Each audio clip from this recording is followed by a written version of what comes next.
Shalom saudara dalam Tuhan. Saudara, Zakir Naik pernah mengatakan bahwa dia siap masuk Kristen kalau ada orang Kristen yang bisa membuktikan bahwa Yesus Tuhan, dan Yesus mengatakan bahwa dia adalah Tuhan. Nah, saudara dalam Tuhan, hal ini pun dijawab oleh Bapak Bambang Nursena. Sebelumnya, mari kita melihat cuplikan video Zakir Naik berikut ini. And you said that Jesus Christ, peace be upon him, he said that he was God. I'll come to your question. Before I come to your question, let me tell you one thing. I've read the Bible. There is not a single unequivocal statement in the complete Bible where Jesus Christ, peace be upon him, himself says that I am God, or where he says worship me. If any Christian can point out to me a single unequivocal statement, a single unambiguous statement in the complete Bible where Jesus Christ, peace be upon him, himself says that I am God, or where he says worship me, I am ready to accept Christianity today.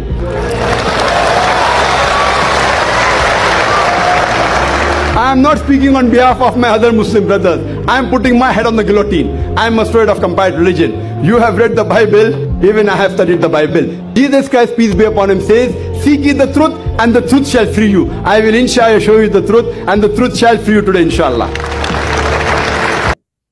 Baik, saudara Tuhan, itu videonya ketika Zakir Naik mengatakan bahwa dia siap masuk Kristen kalau ada orang Kristen yang bisa membuktikan bahwa Yesus adalah Tuhan.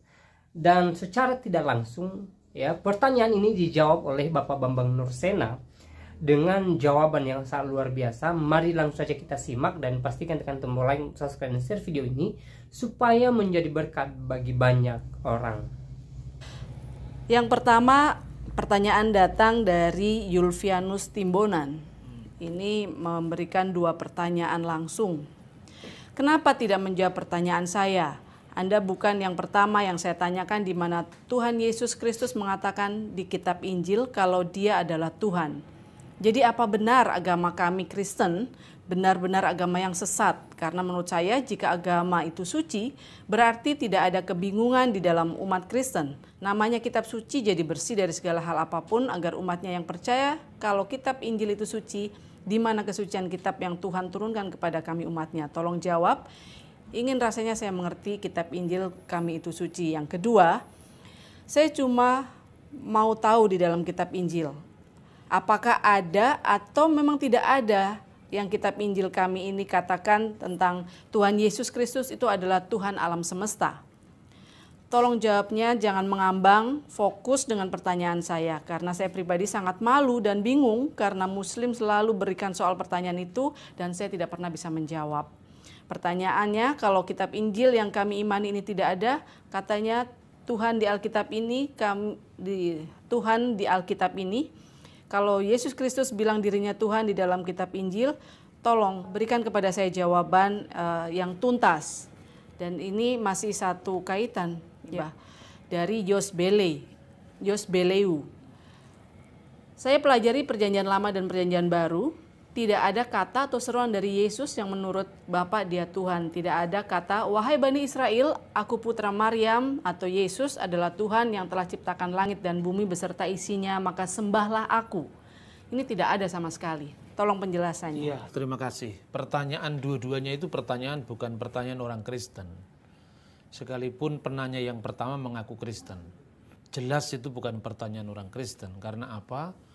Tidak pernah ada terminologi kitab Injil turun itu dalam agama Kristen, tidak ada. Yang turun itu adalah Yesus. Injil itu bukan buku yang turun dari langit, itu bukan kepercayaan Kristen. Jadi Anda bertanya, saya tahu siapa Anda, dan saya akan jawab bahwa yang pertama-tama dalam iman Kristen, kalau Anda menuntut pertanyaan, di mana Yesus pernah mengatakan, akulah Tuhan, sembahlah saya. Sekarang saya lihat, logika dari pertanyaan ini begini. Setiap zaman, setiap peristiwa itu selalu punya historical background sejarah. Yesus itu hidup di abad pertama di lingkungan masyarakat Yahudi. Dalam masyarakat Yahudi itu, menyebut nama Allah saja tidak boleh. Tidak berani. Jadi tidak mungkin dibayangkan orang akan mengatakan Yesus bersabda, akulah Allah, itu tidak mungkin. Tetapi orang sudah tahu apa yang dimaksudkan Yesus ketika dia mengatakan, aku dan Bapa itu adalah satu. Yesus tidak menolak penyembahan Thomas. Ketika Thomas mengatakan, ya Tuhanku dan Allahku. Ho kurios mau ke huteos mau. Bagi orang Yahudi pada zaman Yesus, ketika membaca Shema itu adalah kredo atau syahadat Israel. Itu disebutkan dalam kitab Taurat, kitab Devarim atau kitab Ulangan, Shema Yisrael. Tertulis di situ Yod He Waw He, Yahweh. Tetapi tidak akan pernah dibaca. Orang Yahudi begitu membaca kata Yahweh, dia baca Adonai, Hakados Barukhu, dikuduskanlah dan dipujilah namanya. Maka ketika Yesus mengatakan, dituntut mengatakan, akulah Allah, sembahlah aku, tidak akan ada. Memang itu kan bukan budaya Israel. Tapi pertanyaannya gini, ini logikanya Pak Zakir Naik ini. Pertanyaannya gini, kalau seorang tidak mengungkapkan secara eksplisit, bukan berarti itu tidak ada. Sebab kalau Anda menuntut di mana Yesus berkata, akulah Allah, sembahlah aku. Sekarang saya ganti bertanya, di mana Yesus pernah berkata, aku bukan Allah dan jangan sembah aku? Sama-sama tidak ada. Tetapi kalau kita membaca di dalam Injil Yohanes pasal 8, kita membaca ayat misalnya kita membaca ya kitab Injil misalnya di dalam Injil Yohanes pasal 8 ayat 58. Aku berkata ayat 56 dulu. Abraham bapamu bersukacita bahwa ia akan melihat hariku dan ia akan melihatnya dan ia bersukacita. Orang Yahudi menjawab, umurmu belum sampai 50 tahun dan engkau telah melihat Abraham? Kata Yesus kepada mereka, aku berkata kepadamu, sesungguhnya sebelum Abraham jadi, aku telah ada. Abraham melihat hariku. Yesus itu kalau secara manusia, itu baru dilahirkan di awal tahun Masehi. Anaknya Maria, maka disebut Isa putra Maryam. Lebih tidak masuk akal lagi kalau ditanyakan, di mana aku putra Maryam? Itu kan kata Quran, bukan kata Injil. Dalam Injil hanya satu kali, itu pun tidak diucapkan Yesus. Diucapkan oleh publik. Dia dikenal sebagai anak Maria, Ibnu Maryam. Itu hanya satu kali dalam Injil Markus pasal 6 ayat 3. Jadi Isa Ibnu Maryam, Al-Masih Isa Ibnu Maryam, itu terminologi Islam, bukan terminologi Kristen. Jadi penanya ini pasti bukan orang Kristen. Ya kan? Nah, jadi pertanyaan saya itu. Kedua dikatakan bahwa Abraham melihat hariku. Hariku di sini hari Sang Mesia. Yom HaMasiah. Tuhan berfirman kepada Abraham, olehmu semua kaum di muka bumi akan mendapatkan berkat. Itu berkata tentang nubuatan akan datangnya seorang juru selamat pada akhir zaman, yaitu Yesus Kristus. Nah, juru selamat ini sudah ada sebelum kedatangannya ke dunia. Maka dikatakan ketika orang Yahudi tidak paham, umurmu belum sampai 50 tahun. Bagaimana kamu bisa mengatakan hal itu? Kamu itu anaknya Maryam, umurmu belum 50 tahun. Betul, Yesus dalam wujud inkarnasi, dalam wujud tajasadnya sebagai manusia, dia putranya Maryam, dikandung oleh Bunda Maria, oleh dilahirkan Bunda Maria, dikandung oleh Roh Kudus. Dan itu memasuki ruang dan waktu. Tetapi sebelum Yesus datang ke dunia, dia sudah ada. Maka dia mengatakan, ini di dalam Alkitab bahasa Arab menarik sekali dikatakan, Al-Haqqo aqulu lakum, Qobla ayyullada Ibrahim annakainu. Sebelum Abraham itu ada, aku sudah ada. Lalu gara-gara kata Yesus seperti itu, orang Yahudi mau merajam batu. Kenapa mau dirajam batu? Ayat 59. Lalu mereka mengambil batu untuk melempari dia. Siapa yang wajib dirajam batu dalam hukum Yahudi? Mereka yang menyamakan dirinya dengan Allah. Dianggap menghujat. Dianggap menghujat.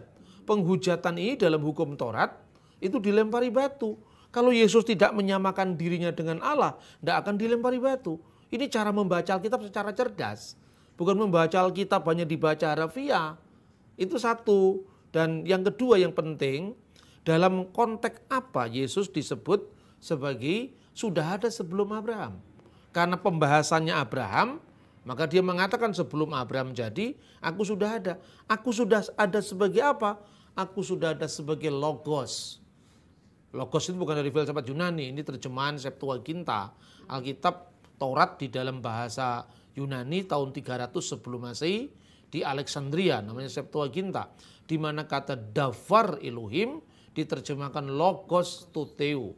Makanya dalam Injil Yohanes dikatakan enarsin holokos ke holokos en prostontion ke theos en holokos. Pada mulanya adalah kalimah, pada mulanya adalah firman, dan firman itu bersama-sama dengan Allah, dan firman itu adalah Allah. Sebagai firman itulah Yesus sudah ada sebelum Abraham. Dan Yesus mengatakan amin, amin, lego humin. Al-haqo aqululakum. Kata amin di depan ini menunjukkan dia adalah sama dengan Tuhan dalam perjanjian lama. Maka dikatakan Tuhan bersumpah, Allah yang setia, belohe amin, be elohe amin. Gelar amin itu adalah gelarnya Allah dalam perjanjian lama. Nah, kemudian sebagai apa Yesus disebut sebagai Tuhan itu bukan dalam kemanusiaannya. Orang Muslim juga percaya bahwa Al-Quran itu firman Allah yang kekal, ya kan? Tetapi kan ada wujud nuzulnya, yaitu kertasnya, huruf Arabnya. Kalau Al-Quran dikatakan firman Allah dan firman Allah itu kekal, ketika kertasnya terbakar kan bukan berarti firman Allah rusak. Yang rusak itu adalah wujud temporalnya yang turun ke dunia itu. Maka dalam Alkitab dikatakan dia yang dibunuh dalam keadaannya sebagai manusia. Jadi di dalam Yesus Kristus itu ada satu tabiat ganda. Satu tabiat ganda. Satu mia pesis ya. Mia pesis tonteon logon sisarkumeni. Dia adalah Yesus itu satu kodrat ganda, yaitu sepenuhnya ilahi dan sepenuhnya insani. Gereja-gereja seluruh dunia mengakui nu'min an rabbuna wa ilahuna wa muqallisna Yesu al-Masih kalimat al-mutajasad kamilu fil lahutihi wa kamil fin nasutihi ja'ala lahutihi wahidan ma'an nasutihi. Jadi dia telah membuat sepenuhnya ilahi sebagai firman Allah. Firman Allah itu tidak mungkin bukan Allah. Sebab kalau Allah menciptakan dengan firman-Nya, firman-Nya pasti sama kekal dengan Allah. Karena kalau firman-Nya tidak kekal, berarti kana waktun lam yakun fihi. Ada waktu di mana firman itu pernah tidak ada. Berarti Allah pernah ada tanpa firman-Nya. Ketika Allah ada tanpa firman-Nya, berarti Allah tidak maha berfirman. Tapi kalau dikatakan firman-Nya itu bukan Allah, lalu ada dua yang kekal, yaitu Allah dan firman-Nya. Tetapi dengan mengatakan firman itu adalah Allah, maka Allah hanya satu, al-ilah wahid. Allah itu satu. Segala sesuatu dijadikan oleh dia, oleh firman. Dan tanpa dia, tanpa firman itu, tidak ada sesuatu pun yang telah jadi dari segala yang telah dijadikan.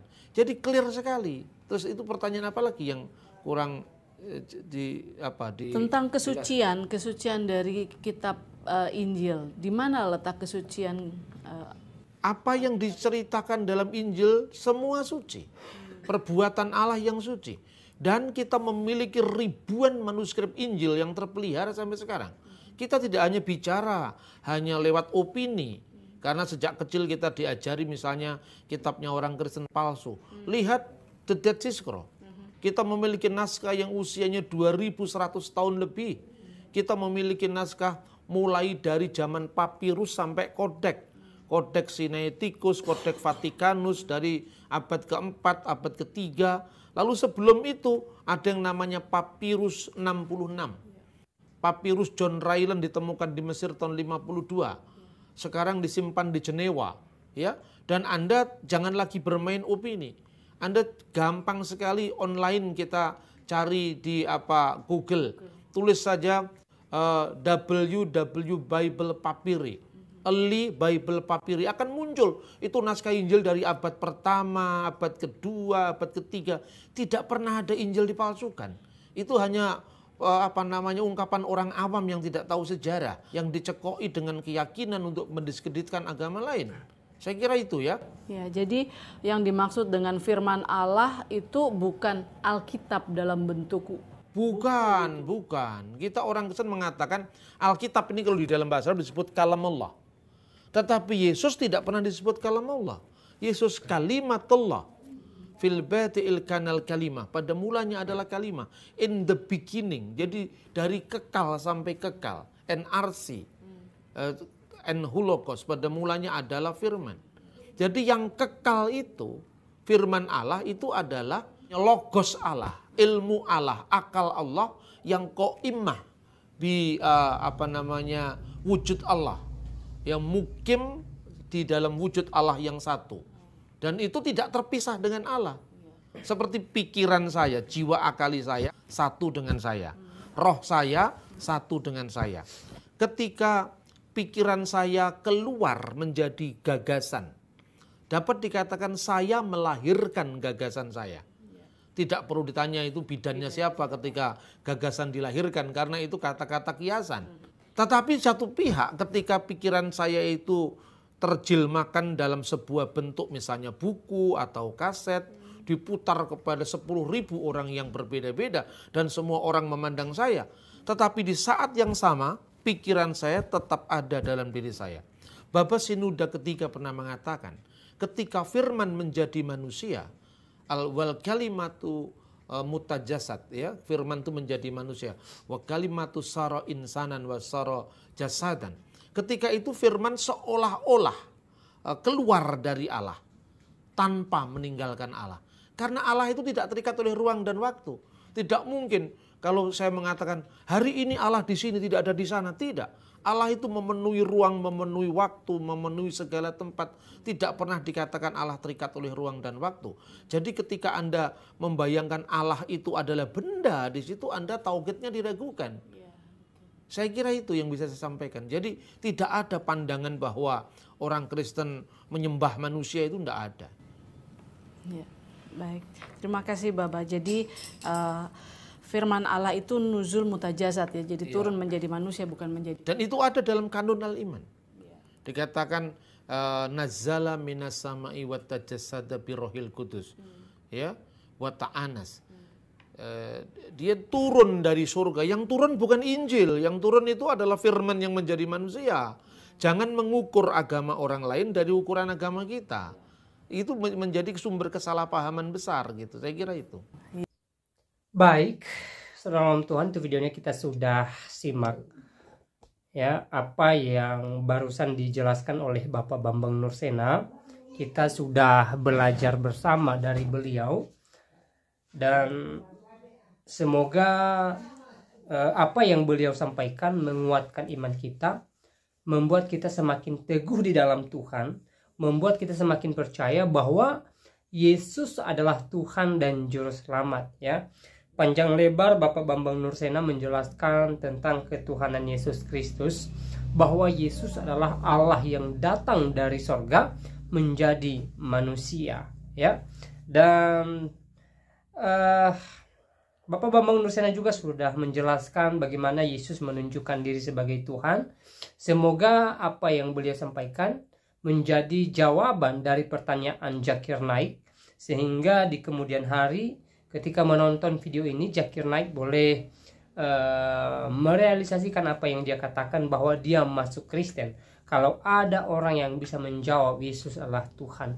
Dan puji nama Tuhan, Bapak Bambang Nursena sudah menjawabnya.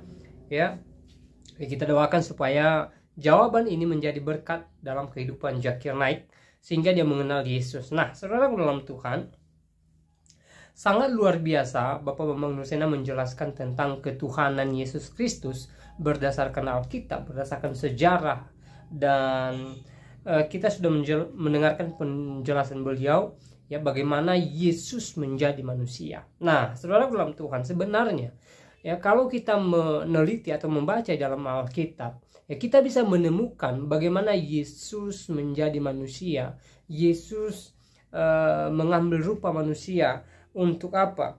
untuk melakukan karya penyelamatan bagi orang percaya, sehingga orang percaya tidak binasa melainkan beroleh hidup yang kekal. Itu tujuan Yesus datang ke sini, datang ke dunia ini. Jadi kita bersyukur saudara dalam Tuhan ya. Saya dan saudara yang adalah orang Kristen ya, telah dipilih oleh Tuhan Yesus menjadi umat kepunyaan-Nya. Kita mengenal Yesus bukan karena kehebatan kita, bukan karena pengetahuan kita, atau bukan karena orang tua kita, nenek moyang kita beragama Kristen. Tetapi yang utama adalah karena Allah telah memilih kita, telah menjadikan kita sebagai umat pilihan-Nya, sehingga kuasa Roh Kudus Tuhan memperkenalkan Yesus Kristus dalam kehidupan kita, sehingga kita mengenal Yesus sebagai Tuhan dan Juru Selamat dalam kehidupan kita.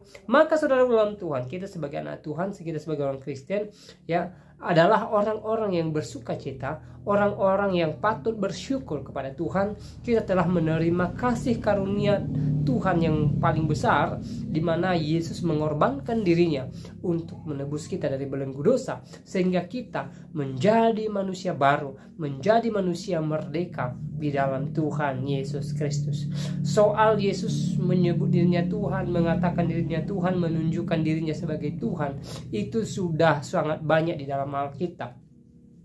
Apalagi kalau kita membaca kitab Injil misalnya ya, kitab Matius, Markus, Lukas, Yohanes ya. Di sana jelas-jelas bagaimana Yesus menunjukkan diri sebagai Tuhan, bagaimana dia melakukan berbagai mukjizat, bagaimana dia mengatakan dirinya sebagai Tuhan, bagaimana dia berhak mengampuni dosa manusia, dan berbagai-bagai hal yang dia lakukan sebagai bukti bahwa dia adalah Allah yang dari sorga. Nah, saudaraku dalam Tuhan ya, saya percaya bahwa iman saya dan iman saudara adalah iman yang kuat, iman yang kokoh di dalam Tuhan Yesus Kristus. Apapun yang kita dengar hari-hari ini, jikalau ada orang di luar sana mengatakan bahwa Yesus bukan Tuhan, Yesus hanya nabi, Yesus hanya manusia biasa, Yesus tidak layak menjadi Tuhan dan lain sebagainya, saudara dalam Tuhan, saya percaya bahwa itu tidak menggoyahkan iman kita. Iman saya dan saudara adalah iman yang kuat, iman yang teguh di dalam Tuhan Yesus, sehingga segala sesuatu yang kita dengar dari luar sana tentang Yesus Kristus bukan Tuhan tidak membuat kita gentar, tidak membuat iman kita lemah. Tetapi saya percaya bahwa iman kita adalah iman yang kuat, iman yang kokoh di dalam Tuhan Yesus Kristus. Nah, saudara dalam Tuhan, semoga videonya memberkati kita, terutama penjelasan dari Bapak Bambang Nursena. Kita doakan supaya Bapak Bambang Nursena diberikan kesehatan, umur panjang oleh Tuhan, dan dipakai Tuhan dalam pelayanan, sehingga melalui pelayanan beliau semakin banyak jiwa-jiwa yang memuliakan Tuhan, semakin banyak jiwa-jiwa yang terberkati, dan semakin banyak jiwa-jiwa yang mengenal Yesus sebagai Tuhan dan Juru Selamat dalam kehidupan mereka. Dan di kesempatan ini juga saya kembali ingatkan kita supaya kita tetap semangat dalam mengerjakan segala aktivitas kita. Apapun keadaan kita, apapun yang kita alami hari-hari ini, apapun yang sedang diperhadapkan kita, mari kita tetap semangat, mari kita percaya bahwa Tuhan beserta kita, Tuhan menolong kita, Tuhan menopang kehidupan kita. Saudara dalam Tuhan, sudah banyak contoh dalam Alkitab bagaimana hamba-hamba Tuhan, para nabi, para rasul mengalami berbagai masalah, mengalami berbagai goncangan, tetapi ketika mereka mengandalkan Tuhan, kemenangan daripada Tuhan menjadi milik mereka dan mereka bersuka cita. Kiranya video ini memberkati kita, Tuhan Yesus memberkati kita semua. Shalom.